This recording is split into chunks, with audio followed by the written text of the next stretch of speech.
एक बार की बात है, एक शहर में एक पेड़ पर बड़ा सा यागो नाम का पक्षी रहता था। चौंकाने वाली बात यह थी कि उस पक्षी का मल धरती पर गिरते ही सोने में बदल जाता था। यह बात किसी को पता नहीं थी। एक बार उस पेड़ के नीचे एक शिकारी गुजर रहा था। शिकारी उस पेड़ के नीचे आराम करने के लिए रुका और वो आराम ही कर रहा था कि इतने में यागो पक्षी ने उसके सामने मल त्याग दिया। जैसे ही पक्षी का मल जमीन पर पड़ा, वो सोने में बदल गया। यह देखते ही शिकारी बहुत खुश हुआ और उसने उस पक्षी को पकड़ने के लिए जाल बिछाया। थोड़ी ही देर में यागो शिकारी के जाल में फंस गया। शिकारी उसे अपने घर ले आया।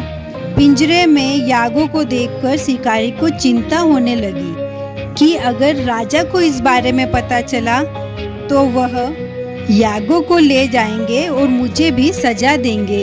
यह सोचकर डरकर शिकारी खुद ही यागो को राजा के दरबार में ले जाता है और राजा को पूरी बात बताता है। राजा ने आदेश दिया कि यागो को सावधानी से रखा जाए और उसे अच्छे से खाना खिलाया जाए। ये सब सुन के मंत्री ने राजा को कहा, आप इस बेवकूफ शिकारी की बात पर भरोसा मत कीजिए। कभी ऐसा होता है क्या किसी पक्षी का मल सोने में बदल जाए? यह तो बड़ी काल्पनिक बात है। इसलिए अच्छा होगा कि आप इसे आजाद करने का आदेश दे दें। मंत्री की बात सुनकर राजा ने चिड़िया को आजाद करने का आदेश दे दिया। जैसे ही यागो को आजाद किया, यागो वहां से उड़ने लगा और उड़ते उड़ते उसने राजमहल में मल त्यागा और वह मल सोने में बदल गया।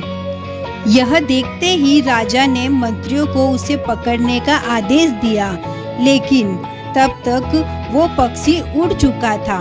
उड़ते उड़ते यागो कह गया, मैं बेवकूफ था जो शिकारी के सामने मल त्यागा, और शिकारी बेवकूफ था जो मुझे राजा के पास ले गया, और राजा भी बेवकूफ था जो मंत्री की बात में आके मुझे उड़ा दिया। सभी बेवकूफ एक ही जगह है। इस कहानी से हमें ये शिक्षा मिलती है कि कभी भी दूसरे की बातों में नहीं आना चाहिए और अपने दिमाग से काम लेना चाहिए। धन्यवाद।